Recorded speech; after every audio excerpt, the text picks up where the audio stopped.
benefit change, throwing young people to food banks, says the Greens. This is Ricardo Menendez March, I believe, who was grilling Louise Upston in the House about this.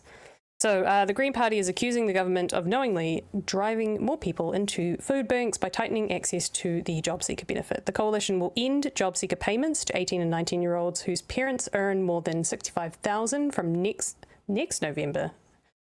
You mean this November? Or maybe it was November 26th. Not. Okay, cool. We got a whole nother year. It's fine, guys. It's just a whole nother year. There'll be a new government by that point, sure. Its rationale is that going on to welfare when you're young is a trap and could negatively impact a teenager's long-term outcomes. Government wants 50,000 fewer people on the jobseeker benefit by 2030, but has denied its policy is being implemented to help meet that target. A regulatory impact statement, RIS, which we're going to look at, shows officials presented the government with 5 options for reducing the number of young people on a job seeker benefit. They include retaining the status quo, providing more education and training, introducing a parental income test, introducing a parental support gap test, or introducing both a parental income test and parental support gap test. The Ministry of Social Development's preferred option was more education and training services for young people, including addressing numeracy and literacy barriers to employment, education, and training. Minister Louise Upston's preferred option was to introduce the 2 parental tests. This policy was supposed to take effect in July 2027, but has been brought forward to November 2026. So not this year, sorry, next year. The regulatory impact statement states Upston's preferred policy would lead to an increase in demand for assistance provided by community service providers or other non-governmental organisations like food banks. Green Party's social development spokesperson Ricardo Menendez March asked Upston if her ministry's advice was correct in question time on Thursday. Upston said yes, and the Ministry of Social Development was also right, as the Prime Minister said, Minister was saying that we don't want to see young people trapped on welfare. We don't want them to see future decades of their lives stuck in welfare. We have higher expectations of them. Great response here from Menendez. So if her answer to the previous question was yes, why did she go ahead with a policy that would result in more people needing income support and greater demand for food banks? As she says, because, as I've said multiple times in this house, we believe 18 and 19-year-olds should be starting on a path that gives them the greatest opportunities for the rest of their lives. That means being in education, being in training, or being in a job. On Friday, Menendez March said the minister's answer showed the government's policy was about meeting its job seeker benefit target, not supporting young people into jobs. The government has admitted that their policy will lead to more people requiring assistance from food banks, and it's pretty damning to see a minister knowingly push ahead with a policy that will lead to more people needing food banks just to survive. It also shows that the minister never intended to actually support young people into employment, and instead is willingly throwing young people towards food banks at a time there's a typo there. No, there are simply not enough jobs available out there for young people who are finding themselves unemployed and out of education.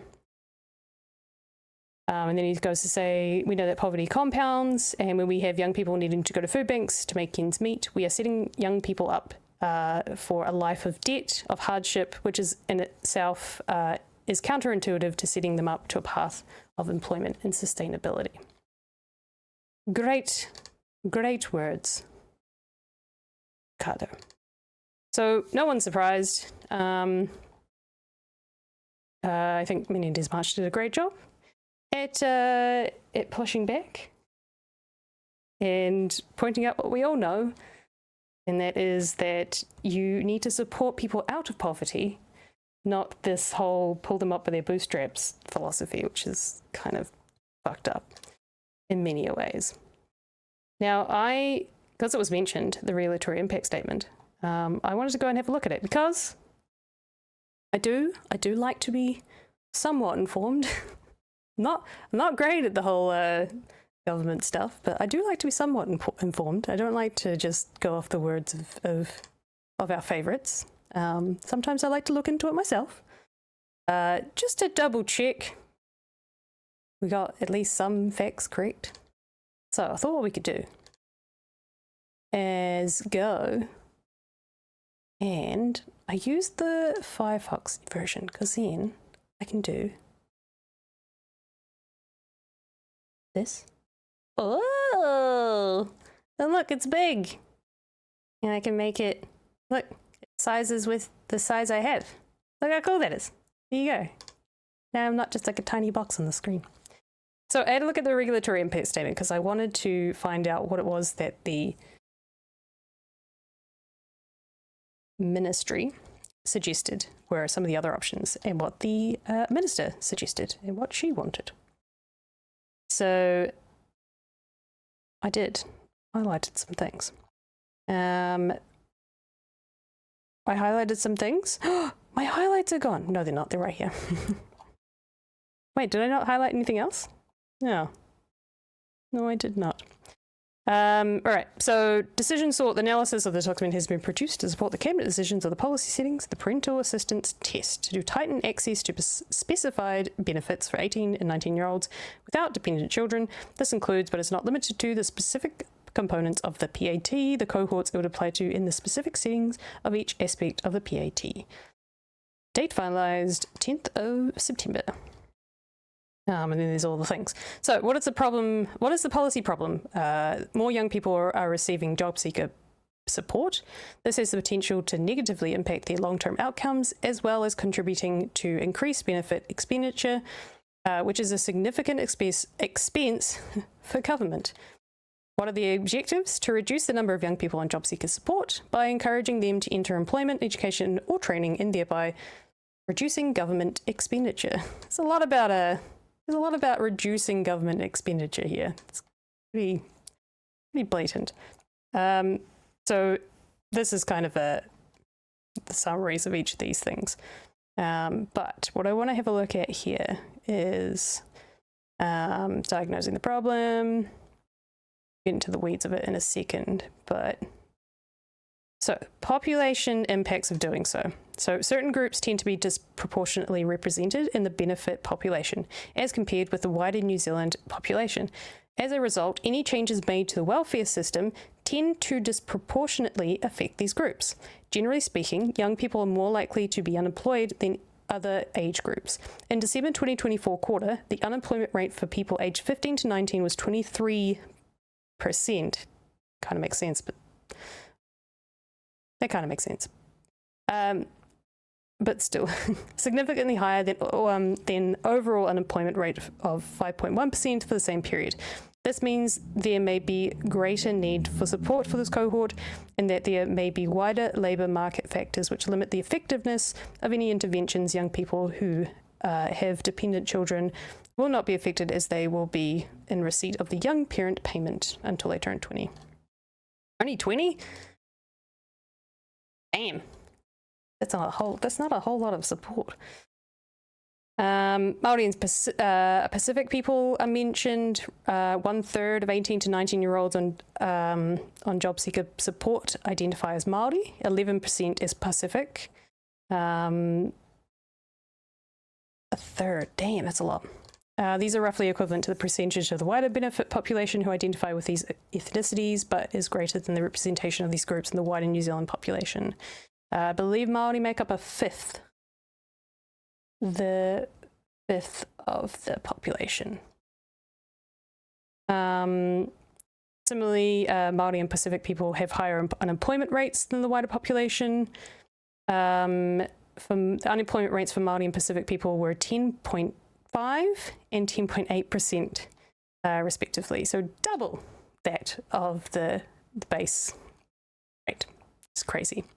Disabled people also mentioned, because the changes will be applied to all of the different subtypes of job seeker support in the equivalent emergency benefit rather than just to job seeker support work ready, disabled people are more likely to be affected. As of June 2025, roughly 1/5 of the job seeker support recipients aged 18 to 19 were receiving job seeker support, health condition, injury, or disability. I hate that they change these categories. They're so They're so dumb. So they changed the categories, right? So they're all under job seeker. But as you can see there, job seeker support, work ready. And then you've got job seeker support, health condition, injury, or disability. But I believe that used to be its own category entirely. And there are people in that category, if I'm correct, who are long-term disabled, they'll never be job seekers. So it's so dumb. So dumb. I just realized I haven't plugged myself in.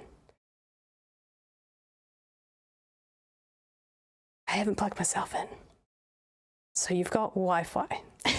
So if I cut in and out, deal with it. Correct? Okay, cool. Correct. That is what they did. So there are a bunch of things under the job seeker thing. It's going to apply to all of these subsections, which is pretty shit. Hey, bring me up my tab. Thank you. I was talking there. Roughly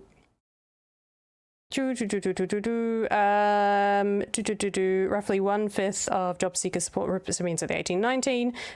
It's the health condition, injury, and disability, indicating that they are limited in their capacity to work or are temporarily unable to work at all for health-related reasons, including disabilities.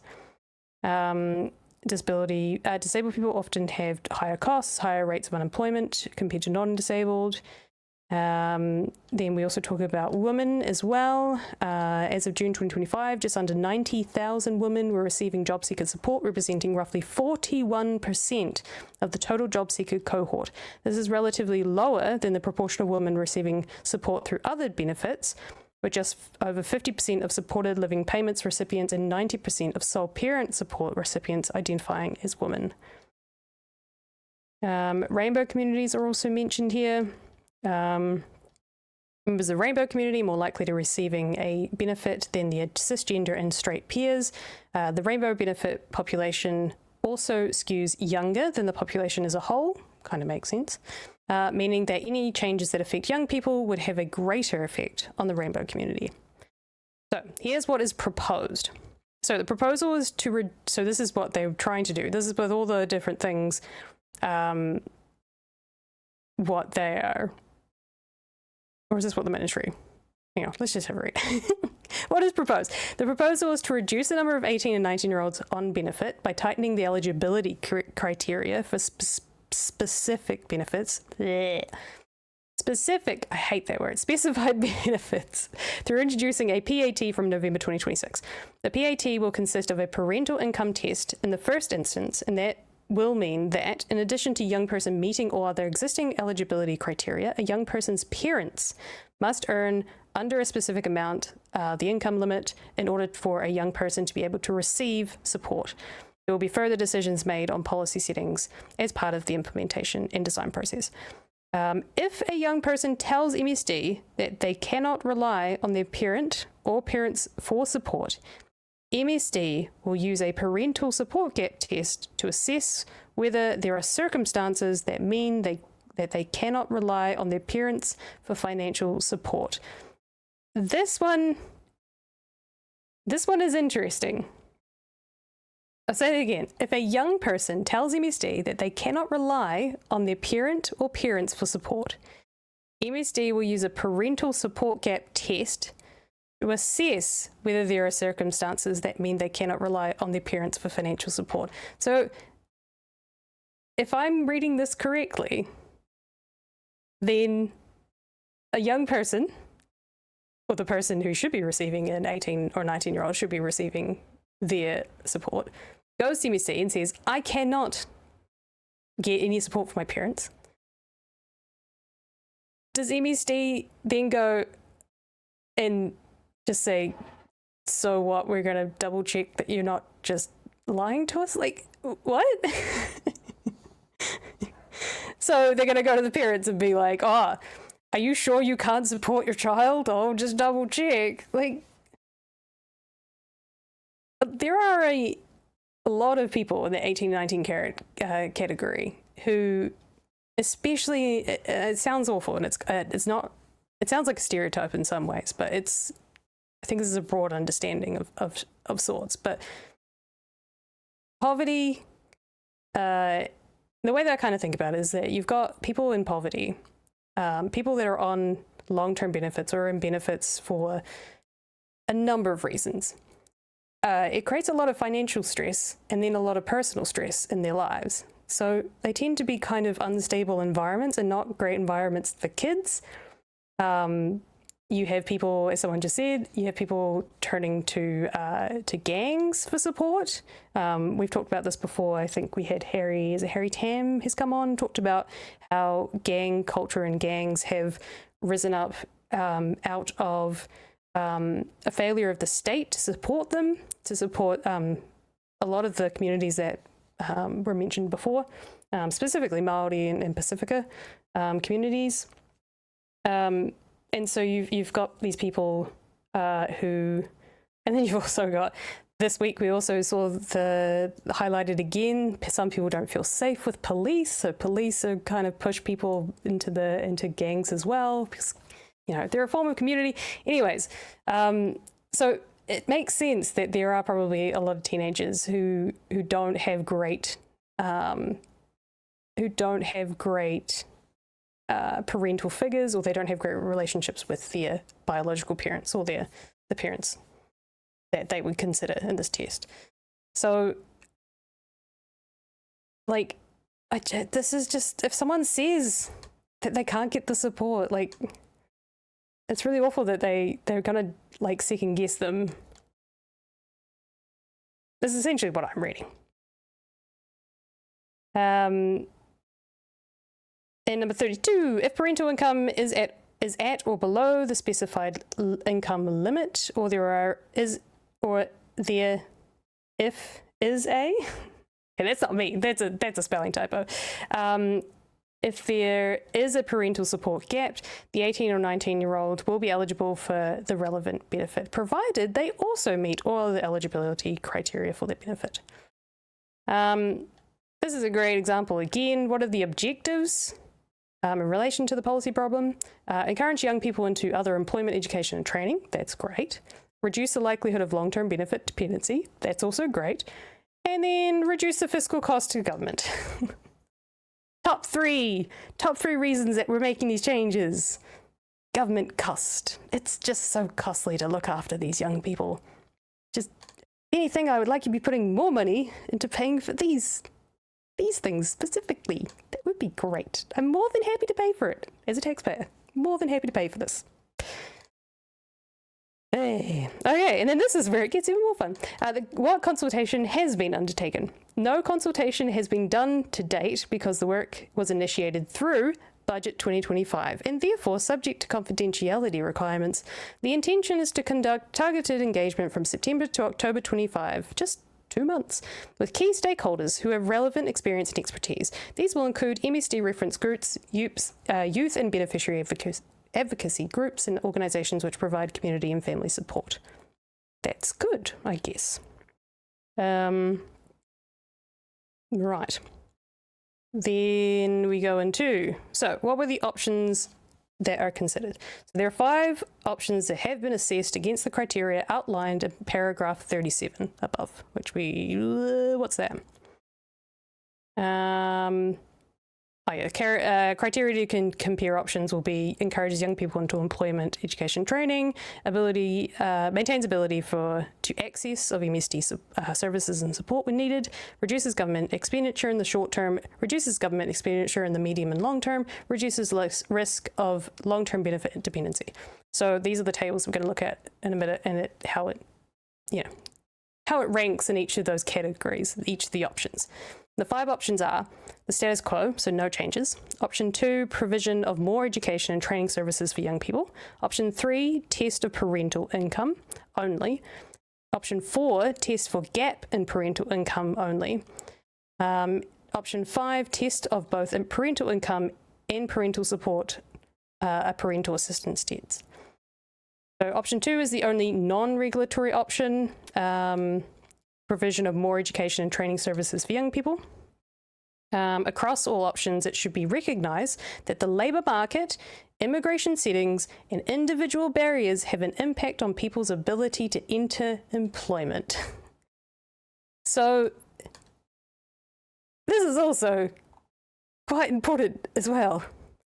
So across all options, it should be recognised the labour market, the immigration settings, and individual barriers have an impact on people's ability. These are all things that the government could do something about.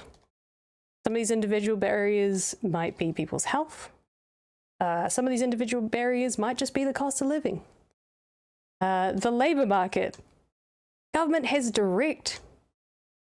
it has a possible direct impact on that if they want to. They can create jobs. They can put money into infrastructure. They put money into infrastructure, they create jobs. If they create jobs, they create opportunities for young people to get into the labour market. They also create opportunities for their parents to get into the labour market and then help them get out of poverty. So it's not just the young people. The government has a part to play in this as well. Not just this, it's the parents' fault kind of bullshit. Let's get into the fun stuff.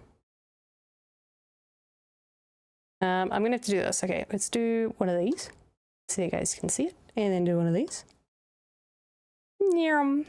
Okay. And this is where we compare. No, wait, cancel. I don't want to quit. Cancel. No, cancel. Don't. I need my highlights, guys. I need my highlights. Okay. So, how do each of the options compare to the status quo? So we've got our option 1, 2, 3, 4, and 5. I believe the option of the preferred option for the minister was option 5. Did that say? Did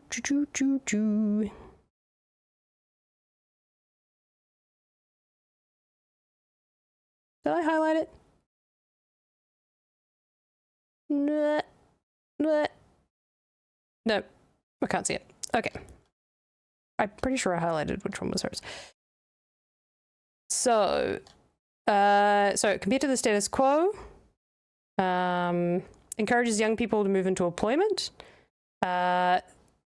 Zeros across the board.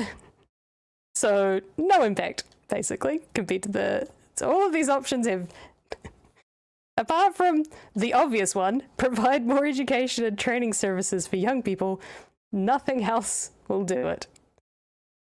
None of these options encourage that. That is hilarious. Right. The second one, maintains ability to access MSD services and support where needed. Status quo, no change. Number 2, option 2, the one preferred by the ministry. I'll transmit a little bit more so you guys can read this. A plus, there would be more employment-related support available to young people under this option. The rest of them, double negative, double negative, negative. Young people would have considerably reduced access to MSD services. Young people would have reduced access to MSD services and supports compared to the status quo. Do not account for parents' income, meaning that the circumstances of families that may already under financial strain will not be considered. However, young people with a parental support cap will be able to access welfare and other support from MSD. Fewer young people would be able to access MSD assistance to support them into employment, education, and training, as compared to the status quo. A combination of parental income test and parental support gap will mean that young people would be able to access MSD support as compared to options 3 and 4. There you go. Reduces government expenditure. Look at this, guys. Look at this. We finally found a plus column. No change, obviously. Negative, obviously. More training and services. They cost government money. So, yes, this is a negative. However, the 3 other options, which are generally not great, that the minister would much prefer, pluses across the board. This one would have short-term savings. This option may lead to short-term savings. This option would lead to short-term savings. Well, that's the best options then, isn't it, guys? Isn't it? Next one, reduces government, so that was for the short term, reduces government expenditure in the medium to long term. This one not so great, guys. The short term, pluses across the board. Short term thinking, pluses across the board. Let's do it. Reduces expenditure of the medium to long term. Negatives across the board. What? This is so blatantly obvious. It hurts. What? You guys are seeing this? Negatives across the board? For long-term thinking? This long-term thinking government that is changing something that will fundamentally screw up a 18 and 19-year-olds of a small part of the generation, for sure. I don't know how long this policy will even go through. I don't know whether or not the next government's 100-day thing will, you know, kick this out of the water. I don't know. There's a lot of stuff they have to reverse, unfortunately.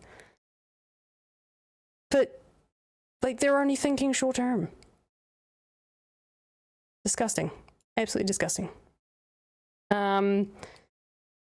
Yeah, this option would likely increase the government expenditure in the medium to long term. Young people whose parents earn above the income threshold, but who do not or will not provide them with financial support, will likely have greater need for support from other government sources, including MSD hardship and supplementary assistance, could result in increased movement into the student support system by those who meet eligibility criteria as an alternative way to access financial support. So basically pushing people into education. And I know a lot of people that did this. I'm one of those people.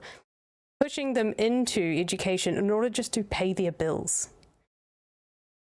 Because what often happens in cost of living, or when times are tough and people can't get into jobs, is generally a lot of support when you're in education. So people then go back to study. And it does put on fees, if you can still access fees, or if you can still access like the fees that pay for the education, not just paying for your living costs. So it's not great in the long term. But it's great in the short term because, oh look, now I get $300 a week. It's $300 a week. Maybe it's $300 a pay. It's not a whole lot of money to be a student, that's for sure. Again, this option will likely increase medium to long-term government expenditure. Again, the same sort of things. But this one's only one negative, only one minus. Having both an income test and a support gap test, this policy can better identify support those young people who will need support from the welfare system. Could result in increased movement into the student support system again. All right, reduces the risk of long-term benefit dependency, preferred by the ministry. Plus. Everything else, negative, no changes. And then the overall assessment, here we go. Status quo as obviously, plus for much better than the status quo. And then negative, or minus, much worse than the status quo, much worse than the status quo, 0, about the same as the status quo. Great policy making, guys. Great policy making. Okay, so here, this is where it says the options. Okay, so what option is likely to best address the problem, meet the policy objectives, and deliver the highest net benefits? Option number 2 is likely to best address the problems and meet the policy objectives. More education and training services for young people is more likely than the other options to address the problem, meet the policy objectives, and deliver the highest net benefits. This is due to addressing some of the... This is addressing... Oh, Jesus, I thought they would make things easier to read. I don't know why this is like scanned in at 72 dBi. Deliver the high near bear. This is due to addressing some of the issues that result in a mismatch between the skills and experience, such as literacy and numeracy skills, that young people might have when they leave school, and those that are required by employers or education and training providers. Why there are higher costs in the short term with this option, it is likely to lead to better long-term outcomes for young people and government as a whole. By addressing some of the upfront barriers to employment, more young people are likely to be able to get jobs to the extent that entry-level jobs are available, or take up education and training opportunities. This can be expected to reduce both take-up and duration of... Is it uptake? I think it's uptake. And duration of benefit receipt, thus reducing government's expenditure in the welfare system. Option 3, 4, and 5 are all expected to increase demand for the student support system. Also paid out by the government, guys, just so you know. As some young people will look to move into education when they are no longer supported via the main benefit, acknowledging that many of these young people may not be in a position to study at this level. So you basically got, what they're saying here is that there are people who are on the job seeker benefit, who are 18 to 19-year-olds who have left high school, they've left secondary education, they left secondary education with perhaps no qualifications, especially because now a lot of schools are scrapping level 1 NCEA, which did give you something. When you turn 16, you don't have to do level 2. So you've got kids who are not leaving with what they need for the minimum for most universities or even technical colleges. Apprenticeships, they all kind of they require you to have level 2, or at least like pass level 1 mathematics. So you've got this gap that they've identified. Ministry, who knows their shit, they've identified it. Well done. They've identified that this is the issue. So you've got this little gap of people who don't have the education to move into tertiary education. And there are no jobs out there because no one's going to take someone who's got 0 education qualifications. And now they're not being supported by the government. So it's going to lead to people who are just stuck, can't do anything, and oh my God, you have created lifetime beneficiaries. Well done, government. That was for options 3, 4, and 5. But option 2, could have done it. Could have done it. Right. Is the Minister's preferred option in the Cabinet paper the same as the agency's preferred option in the RAS? No. No. No, the Minister's preferred option is option 5, introduction of the parental assistance test.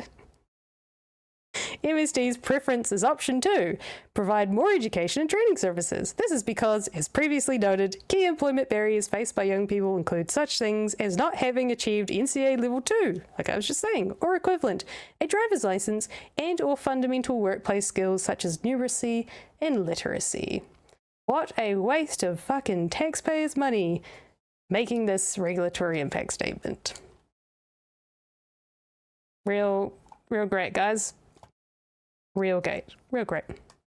They also go into the costs, the marginal costs,